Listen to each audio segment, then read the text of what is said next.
오늘 우리에게 주신 하나님의 말씀은 욥기 2장 1절에서 10절 말씀입니다.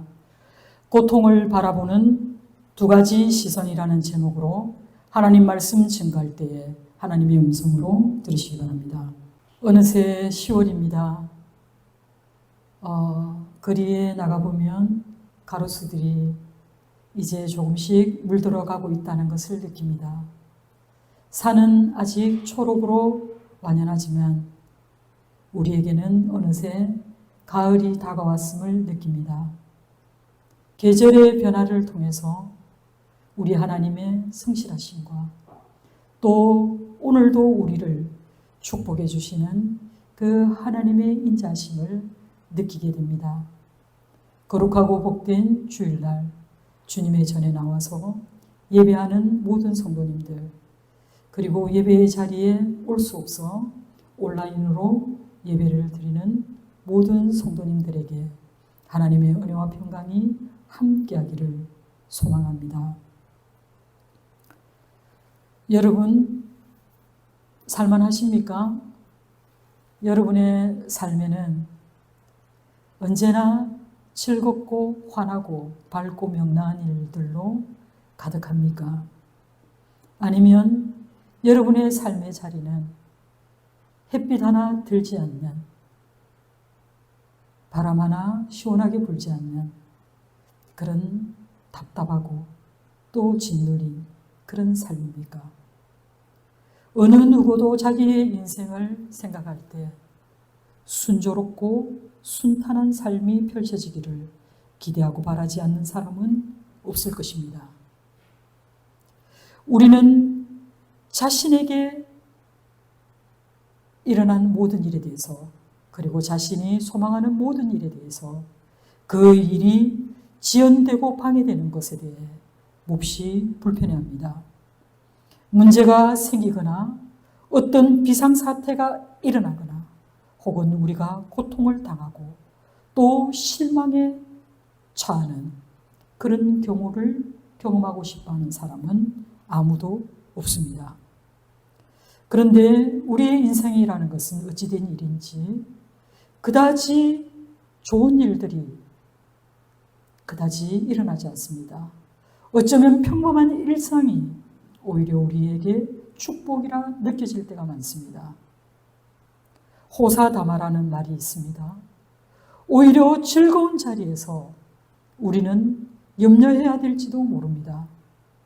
오늘 우리가 살펴본 이 욥의 경우를 보면 인생에 어쩌면 가장 행복하고 즐거웠던 그 한때에 그가 시련을 겪고 있다는 사실입니다.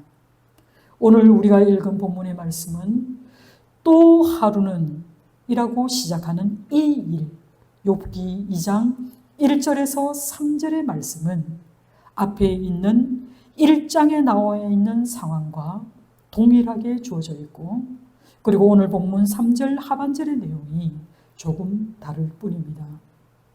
그렇다면 욥기 1장 1절에서 우리는 욥에 대한 아주 간단한 정보를 제공받습니다.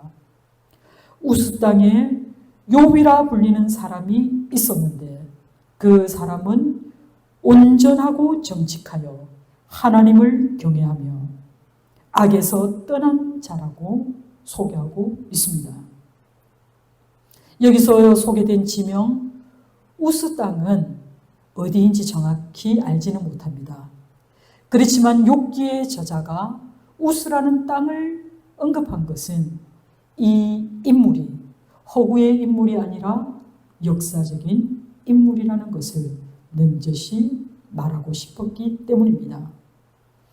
그리고 욥에 대한 평가를 기록하고 있습니다. 그는 온전하고 정직하여 하나님을 경외하며 악에서 떠난 자라는 하나님의 평가를 받았다라고 기록하고 있습니다. 여러분, 하나님의 칭찬은 세상에서 가장 위대한 자의 칭찬보다 인간이 받을 수 있는 가장 영화로운 칭찬입니다. 그리고 성경의 인물들의 이름은요, 그 사람의 운명을 말합니다. 여러분, 욥의 이름의 뜻이 뭔지 아십니까? 욥의 이름의 뜻은요, 하늘 아버지는 어디에 계신가? 라는 뜻입니다. 어쩌면 욥의 이름을 통해서 우리는 욥기의 이야기에 대한 그 답을 찾을 수 있습니다. 욥은 설하에 10남매를 두었습니다. 아들 7과 딸 3을 둔 아주 다복한 가장입니다. 그에게는 재산도 엄청나게 많았습니다. 여러분, 성경에서 어떤 숫자가 나올 때는요, 이 숫자의 상징적인 의미를 새겨볼 필요가 있습니다. 우리는 7이 완전수라는 것을 알고 있습니다. 그렇죠? 그런데 이 7의 의미는 하늘의 완전수인 3과 그리고 땅의 완전수인 4, 즉 하늘은 삼위일체 하나님이 계신 곳입니다. 그리고 땅이라고 하면 동서남북을 지칭하는 이 4개를 얘기합니다. 이 하늘과 땅을 합한 7이 우리가 알고 있는 완전수이고, 그리고 또 이 본문에서 10은 이 둘을 다 결합한 그런 수라는 것을 알게 됩니다. 그렇다면은 자식들이 많고 재산이 많다라는 이것은 바로 욥이 동방에서도 가장 존경받는 자이고, 그리고 또 하나님의 복 중에 복을 온전히 누린 그런 사람이라는 뜻이 됩니다. 욥의 가족들은요, 함께 먹고 또 마시고 서로 기쁨을 나누고 즐길 줄 아는 그런 다복하고 화목한 그런 가정이었습니다. 그리고 욥은 어떻습니까? 가장인 욥은 혹시라도 잔치 중에 아들들이 자신도 모르게 지었을 그 죄를 사함받기 위해 그 아들의 수대로 하나님 앞에 번제를 드렸던 그런 신실하고 경건한 그런 아버지였습니다. 1장 6절 하루는, 이것이 2장 1절에서 또 하루는 이라고 시작합니다. 그리고 이어지는 말씀은 동일합니다. 하나님의 아들들이 와서 여호와 앞에 섰고 사탄도 그들 가운데에 온지라 라고 말하고 있습니다. 여러분, 여기서 이 2가지의 사실이 우리를 굉장히 놀라게 합니다. 하나는 하나님의 아들들이 와서 여호와 앞에 섰다는 말입니다. 그렇다면 이 아들들은 도대체 누구일까요? 아마도 이들은 거룩한 하나님의 천사들일 것입니다. 또 다른 하나는 그 자리에 사탄이 참여하고 있다는 사실이 우리를 더욱 놀래킵니다. 우리가 생각할 때 사탄은 분명히 아주 사악한 존재입니다. 그런데 그 어둠의 존재, 하나님의 대적자인 이 사탄이 하나님 앞에 당당히 서 있는 그 모습을 생각해 보면 가히 놀라지 않을 수 없습니다. 하나님은 땅을 두루 돌아 여기저기 다니고 왔다라는 그 사단에게 욥을 내 종이라고 칭하면서 그와 같이 완전하고 정직하며 하나님을 경외하여 악에서 떠난 자가 세상에 없다라고 칭찬합니다. 이때 사단이 하는 말이 글자입니다. 욥이 어찌 까닭없이 하나님을 경외하리까? 라고 사단이 하나님께 반문합니다. 여러분, 뭔가 크게 와닿는 게 없습니까? 까닭 없이라는 이 말에 유의하시기 바랍니다. 사단은 욥의 경건함은 까닭이 있기 때문이라고 이야기하고 있는 것입니다. 하나님이 친히 그를 보호하여 주시고 그의 가정을 지켜주시고 그에게 넘치는 복을 허락하였기 때문에 그 이유로 하나님을 경외한다 라고 이야기하고 있는 것입니다.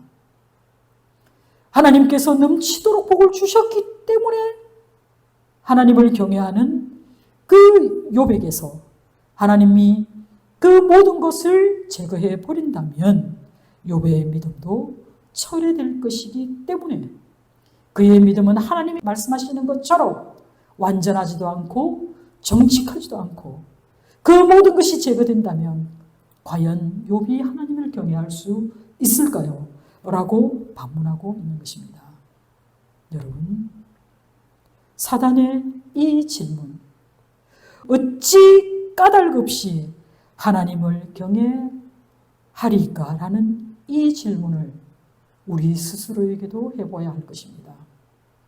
여러분, 여러분이 믿고 또 신앙하고 있는 이 믿음은 하나님께서 복을 주실 것이기 때문에 하나님의 복만을 기대하는 그런 믿음입니까? 아니면 그리하지 아니하실지라도 내가 그 사랑의 주님, 약속에 신실하신 그 주님을 믿고 나아가는 것입니까? 우리가 하는 모든 일이 가로막히고 내 앞에 뜻하지 않는 어려움이 닥치고 내가 계획하는 모든 일들이 수포로 돌아가고 또 내가 질병 가운데 고통 가운데 뜻모를 어떤 어려움 속에 있을지라도 여러분은 정말 하나님이시기 때문에 그가 나의 하나님이시기 때문에 그를 경외하고 있습니까? 하나님은 사탄에게 욥을 시험해 보라고 허락하셨습니다. 여기서 시험을 허락했다라는 이 말은 욥이 어떤 시험을 당할지라도 그 시험은 하나님 안에서 벌어지고 있는 일이라는 뜻이 됩니다. 그렇다면 하나님의 뜻 안에서 일어나는 그 시험은 반드시 하나님의 선한 뜻이 있다는 것을 기억해야 합니다. 천상에서 지금 어떤 일이 벌어지고 있는지를 전혀 알지 못한 욥에게 그 시련은 그가 가장 행복하다고 생각했던 그 순간에 찾아왔습니다.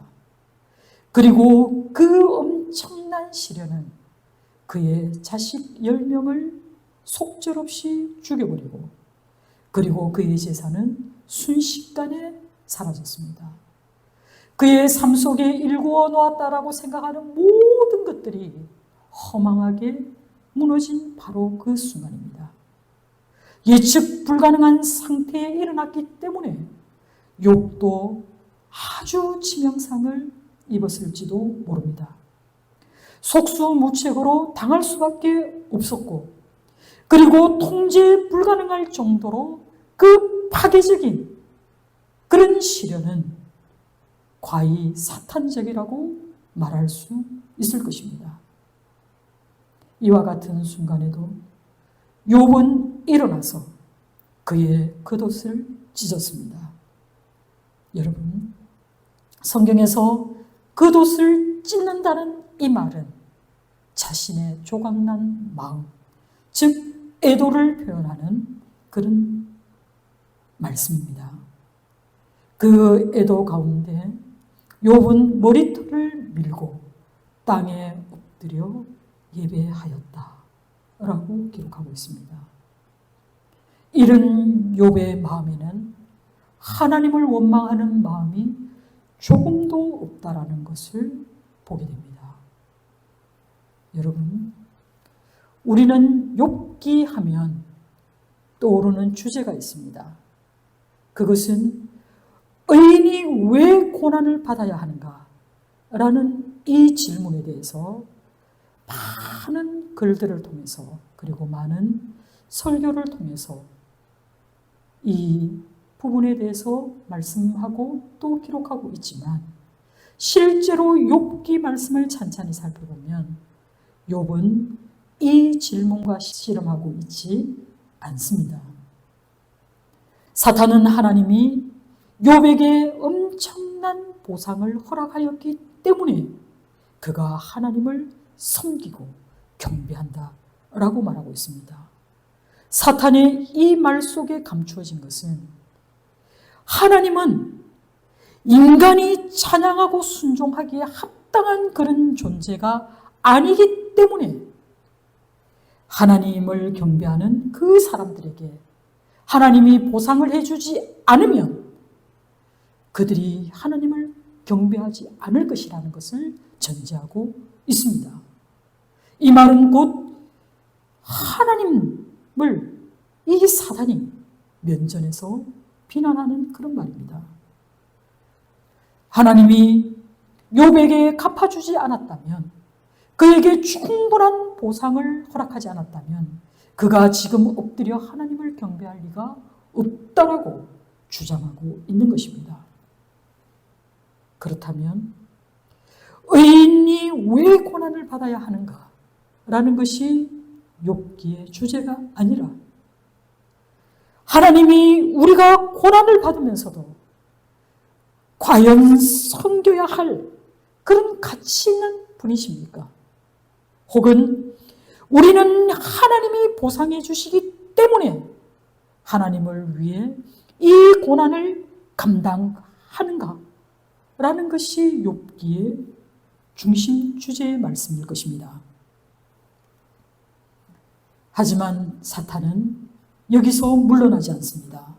본문 4절에 보면 사탄은 아주 집요하게 물고 늘어집니다. 그리고 상황을 아주 극단적으로 밀어붙이고 있습니다. 사단이 예를 든 것은요, 가죽으로 가죽을 바꾸오니 라고 말합니다. 이 말은 당시의 그 베두인들이 가장 귀하게 여겼던 물품이 바로 가죽입니다. 여러분, 베두인이 어떤 사람인지 아십니까?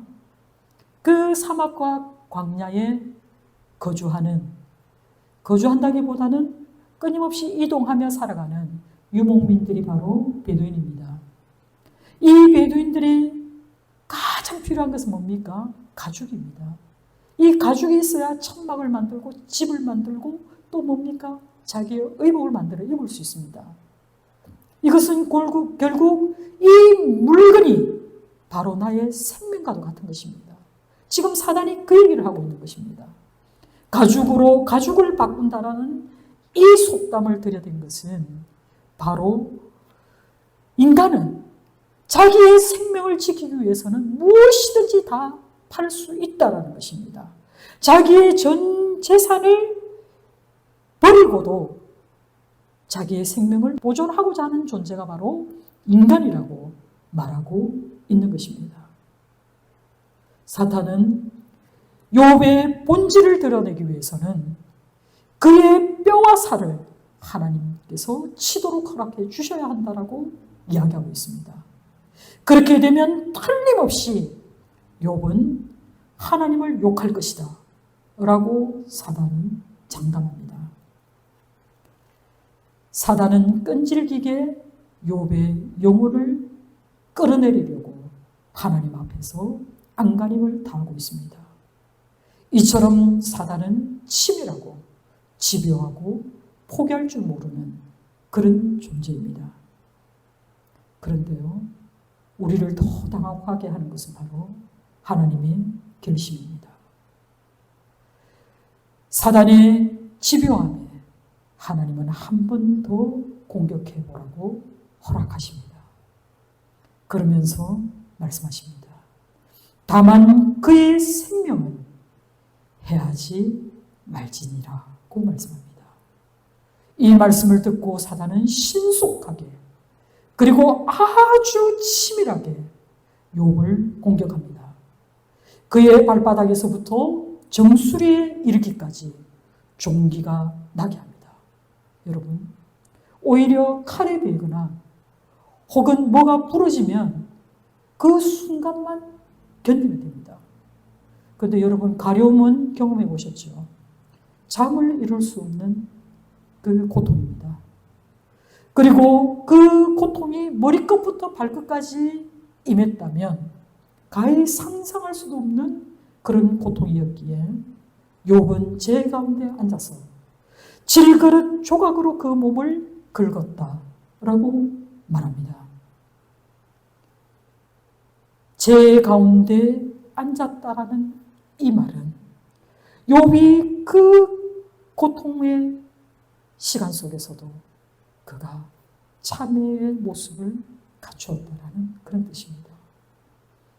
그가 도대체 무엇을 어디서 어떻게 잘못했는지 알 수 없습니다. 그러나 육체의 고통과 그 허물어진 삶의 자리를 통해서 그리고 그가 그 고통 중에 있었기 때문에 여태껏 쌓아 올렸던 그 사회적인 그런 명성까지도 이제 다 무너지게 된 그의 삶의 자리에서 그는 그 고통 가운데에서도 하나님께 참여하였습니다. 그러므로 그는 경건을 유지하였습니다. 이 모습을 지켜보던 아내는 참다 못해 욥을 향해 욕합니다. 하나님을 욕하고 죽으라는 원망을 합니다. 욥은 이제 안팎으로 이중의 그런 고통 속에서 제에 앉아 하나님께 기도합니다. 그러나 그의 모습은 너무나 단호합니다. 2장 10절에 우리가 하나님께 복을 받은 즉 화도 받지 아니하겠느냐 하고 라고 말합니다. 욥은 자기의 삶에 일어나는 모든 일은 하나님의 섭리 가운데 있다라는 것을 알고 있었기 때문에 욥은 이 모든 일에 있어서도 입술로라도 죄를 범하지 않았습니다. 이번에도 욥은 이 믿음의 시련을 통해서 사단을 이겼습니다. 우리 하나님이 바라시는 바로 그 뜻이 사단을 이겨내는 것입니다. 욥과 그가 처한 그 상황을 우리는 어떤 시선으로 바라보아야 할까요? 하나님께서 바라본 그 시선은 바로 사람의 중심입니다. 하나님은 욥을 바라보시고 세상에 이런 사람이 없다라고 말씀할 만큼 욥은 그의 마음과 그의 행실이 하나님 앞에 합한 자였습니다. 그렇기 때문에 하나님은 세상에 이런 자가 없다라고 욥을 칭찬하셨습니다. 하나님의 칭찬은 욥은 완전하고 정직하며 하나님을 경외하며 악에서 떠난 자라고 칭찬해 주셨습니다. 그리고 욥은 하나님 앞에 열려 있는 사람이었습니다. 그리고 욥은 자신은 완전하지 않다라고 겸손히 고백하는 그런 사람입니다. 또한 그는 다른 사람에게 공정하고 자비롭게 대하는 흠이 없는 그런 사람입니다. 구약 성경의 유대인들이 말하는 그 의인이 바로 욥입니다. 세상에 그와 같은 사람은 아무도 없다라는 이 평가는 후대에 있어서 에스겔 선지자도 동일하게 동의하였던 그런 욥에 대한 평가입니다. 옛말에 이런 말이 있습니다. 10길 물속은 알아도 한 길 사람 속은 모른다 라는 말을 여러분 들어보셨을 것입니다. 그래서 우리는요, 사람을 겉모양으로 평가하는 경우가 많이 있습니다. 우리는 그 사람 속을 조금도 알 수 없기 때문에 그가 하는 말이나 그가 하는 행동을 따라 판단하다 보니 우리는 사람들을 오해할 때가 많이 있습니다. 그러나 하나님은 이런 부분에 있어서 결코 실수하시는 분이 아닙니다. 하나님은 사무엘에게 사람은 외모를 보거니와 나 여호와는 중심을 보시느니라고 말씀하셨습니다. 이 말씀은 하나님은 우리 마음의 그 비밀한 것까지 다 알고 계신다는 뜻입니다. 달리 말하면 하나님에게는 우리가 그 무엇도 숨길 수가 없다는 그런 뜻이 됩니다. 이것은 욥에게만 해당되는 것이 아닙니다. 욥은 하나님을 속이지 않았습니다. 이처럼 우리도 결코 하나님을 속일 수 없습니다. 이 말씀은 우리에게 경고의 말씀이기도 하고 또 우리의 삶을 격려해 주시는 그런 말씀이기도 합니다.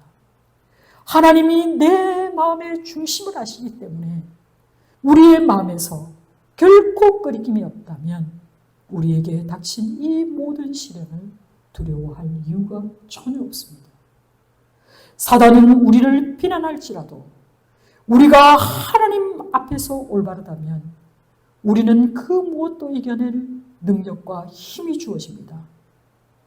그런데 역으로요, 우리가 하나님 앞에서 바르지 못하다면, 우리가 하나님 앞에서 정직하지 못하다면, 또 사람들 앞에서 우리가 거짓을 일삼는 자라면 우리는 그 사람의 삶을 보장하지 못합니다. 우리의 삶도 그와 같다면 우리에게 닥칠 그 불행에 대해서도 우리는 장담할 수 없습니다. 욥기를 읽어보면요, 욥은 하나님 앞에서 그의 온전함을 지켰다라고 기록하고 있습니다. 이 말이 얼마나 중요한지 모릅니다. 욥은 자신이 왜 이렇게 혹독한 고난을 받고 있는가에 대해서 설명하기 위해서 자기가 범하지도 않는 죄를 꾸며내지도 않습니다. 그가 죄를 꾸며내어서 그가 알고 있는 사람들을 기쁘게 하려고도 하지 않습니다. 그는 오직 하나님 앞에 정직하고 신실한 모습으로 살았습니다. 그렇기 때문에 욥기 42장 7절에서는 하나님은 욥이 하나님에 대해 올바로 말했다라고 말씀합니다. 그러나 욥의 친구들에게는 하나님에 대해 그리고 욥에 대해서도 너희가 잘못 말하고 있다라고 지적하셨습니다. 욥이 당한 시련은 결론적으로 욥의 잘못 때문이 아닙니다. 우리도 살아가면서 내가 잘못하지도 않았는데, 내가 악을 도모하지도 않았는데 내가 부단히 시련을 당할 때가 있습니다. 내가 고통 가운데 앉아 있을 때도 있습니다.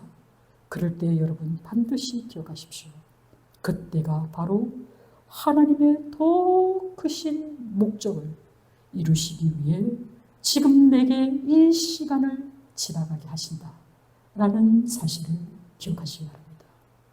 나를 정금같이 나오게 하시려고 하나님께서 지금 나를 단련하고 계신다라는 것을 기억하시기 바랍니다.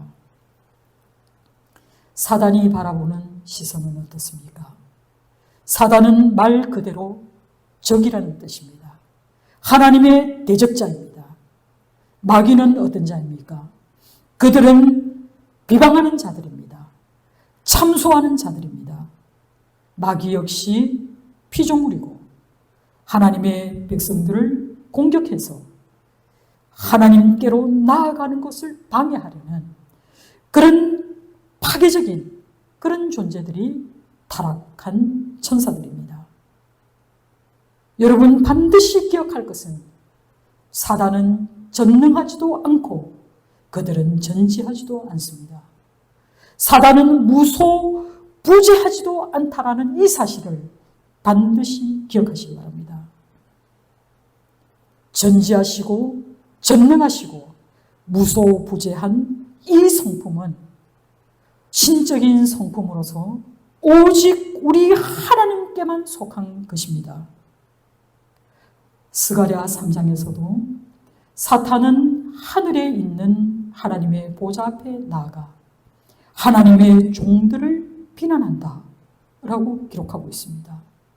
그렇지만요, 하나님이 반드시 먼저 허락해 주셔야만이 그들이 그 일을 행할 수 있다는 것이 욥기의 말씀입니다. 하나님의 뜻에 반하여서는 사단이 우리에게서 손을 댈 수 없다는 걸 알게 되었습니다. 그런데 사단이 만약 우리를 공격한다면 이것은 하나님이 이루시고자 하는 하나님의 특별한 계획이 있다는 것을 기억하시고, 또 하나님은 사단의 공격을 이겨낼 그런 힘과 지혜를 우리에게 동시에 주신다는 것 또한 기억하시기 바랍니다. 고린도전서 10장 13절에 사람이 감당할 시험 밖에는 너희가 당한 것이 없나니 오직 하나님은 미쁘사 너희가 감당하지 못할 시험 당함을 허락하지 아니하시고 시험 당할 즈음에 또한 피할 길을 내사 너희로 능히 감당하게 하시느니라. 아멘. 사랑하는 성도 여러분, 사단은 세상을 두루 다니고 있습니다. 사단이 세상을 두루 다니는 목적은 희생자를 찾기 위해서입니다. 그리고 이 사단은 속이기 위해서 뱀의 모습으로 나타날 때가 있습니다. 그리고 이 사단은 삼키는 사자의 모습으로도 나타납니다. 때로는 이 사단은 우리가 구별하기 어려울 정도로 우리를 현혹시키는 그런 광명한 천사의 모습으로도 나타날 수 있습니다. 사단은 욥을 맹렬하게 공격하려 하였지만 이 사단은 우리의 삶의 자리를 맹렬하게 흔들어 놓으려고 하지만 하나님은 당신의 종을 그리고 저와 여러분을 지키시고 보호해 주신다는 것을 결코 잊지 마시기 바랍니다. 하나님은 우리의 마음의 중심을 보십니다. 그러나 사단은 우리의 행위를 보고 있습니다. 우리는 무엇보다도 우리의 마음의 동기를 순수하게 가져야 합니다. 우리의 마음의 동기가 하나님의 성품을 닮아 있어야 합니다. 여러분, 사단이 욥을 지켜보고 그가 어떤 자인가를 알았습니다. 그는 하나님이 보시기에 완전하고 정직하고 하나님을 경외하는 그런 자이기 때문에 악에서 떠나 있다는 것을 알았습니다. 그는 사회적으로도 아주 영향력 있는 사람이라는 것을 알았기 때문에 그는 욥을 공격의 대상으로 삼았습니다. 만약 욥 하나만 무너뜨리면 그가 가지고 있는 그 많은 영향력 때문에 많은 사람들이 하나님으로부터 떠날 것을 알고 그 욥을 정수리부터 발바닥까지 그리고 자식들이 죽어나갈 때까지 그리고 그의 모든 재산을 다 잃을 때까지 공격하고 또 공격하였던 것이 바로 사단의 모습입니다. 그래서 그 한 사람의 욥이 쓰러질 때 그때가 바로 사단이 가장 기뻐하는 때입니다. 오늘날도 마찬가지입니다. 교회를 흔들고 또 목회자를 흔드는 많은 무리들이 있습니다. 교회가 쓰러지는 것은 간단합니다. 그 교회의 목회자를 흔들면 됩니다. 그 목회자를 음해하면 됩니다. 그 목회자를 고통 가운데로 밀어넣으면 됩니다. 여러분, 목회자가 결코 쓰러지지 않도록 지금 여러분 앞에서 하나님의 말씀을 전하는 주의 종이 사단의 공격으로부터 결코 쓰러질 수 없도록 여러분께서 중보해 주시기 바랍니다. 하나님이 참소하는 자를 침묵시키기 위해서 욥을 사용하셨고 또 저와 여러분을 사용하기 원하신다면 여러분은 욥처럼 하나님 앞에 모든 것을 헌신할 수 있습니까? 우리는 오늘 욥기를 거저 읽는 것이 아닙니다. 욥의 이런 믿음의 행동을 통해서 우리의 모습을 들여다보고 우리도 이 믿음의 자리에까지 나아갈 수 있기를 주님의 이름으로 고민합니다. 욥은 전능자의 보좌에서 일어나는 그 대화를 알지 못하고 또 욥의 몸을 통해서 하나님과 사탄이 영적 전쟁을 벌이고 있는 사실을 전혀 모르는 상태에서 그는 이 시련을 겪고 있습니다. 눈에 보이지 않는 세상에서 일어나는 그 영적 전투 때문에 그는 이 보이는 세상에서 감히 설명할 수 없는 그 어려움을 겪고 있습니다. 여러분, 여기서 우리에게 꼭 필요한 것이 무엇일까요? 그것은 바로 하나님과 하나님이 우리에게 약속하신 그 약속의 말씀을 우리가 신실하게 믿을 준비가 되어 있어야 한다는 뜻입니다. 사랑하는 성도 여러분, 2024년도는 다른 어느 해보다도 어렵습니다. 직장을 잃은 사람들이 많습니다. 이제 스스로의 힘으로 삶을 그리고 사업을 시작해보자고 열의를 가지고 시작했지만 열심히 하면 할수록 손해를 보다가 결국은 폐업하는 그런 많은 그런 가게들을 우리가 보게 됩니다. 우리가 알지 못하는 그 어둠의 세력에 의해서 우리가 뜻하지 않는 고통을 당할 때가 있습니다. 그런 가운데에서도 우리는 신실하신 하나님을 의지해야 합니다. 하나님만이 고통 중에 있는 우리와 함께 하시고 또 고통 가운데 있는 우리 모두에게 힘과 능력과 지혜가 되어주실 분이라는 것을 잊지 말아야 합니다. 우리 삶 속에서 우리의 생활 속에서 어떤 것도 변하지 않는다 하더라도 우리가 굳건한 마음을 다잡고 그리고 하나님 앞에서 신실한 신앙인으로서 또 우리의 모습을 갖추어 간다면 우리는 아주 작은 일에서부터 만족을 느끼면서 그리고 그 작은 일에 충성한 그 충성으로 인해서 다시금 하나님께서 우리에게 큰 일을 맡겨주시는 그런 은혜와 복을 누리게 될 줄 믿습니다. 여러분 많이 힘드시지요? 여러분의 생활과 그래 여러분의 마음과 여러분의 영혼을 흔들어 놓는 그 많은 어려움이 닥친다 하더라도 이 모든 시련 가운데 우리 하나님의 특별한 계획이 있음을 기억하시고 믿음으로 감당하는 순전한 교회 모든 성도님들 다 되시기를 주님의 이름으로 축원합니다. 기도하겠습니다.